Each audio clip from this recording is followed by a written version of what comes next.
Hi guys! In today's video, I am going to show you how to sync Shopify orders to Airtable automatically. Let's get started. First, go to this website that I will put the link in the description box. Now create your account, and after logging in, you will be directed to Dashboard. Click Create a new scenario, and after that, you need to create a new module. Click the plus icon, click Shopify, then choose Watch Orders. A pop-up window will show. Click Create a connection, and for the connection type, choose Shopify. Then, go to your Shopify page. Copy your subdomain, then paste it in the subdomain page. After that, click Save.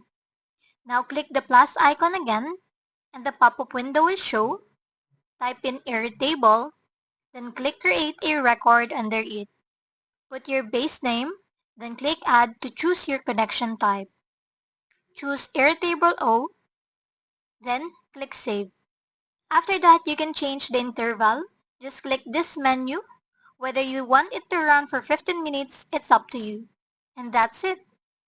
You have now synced your Shopify orders to Airtable automatically.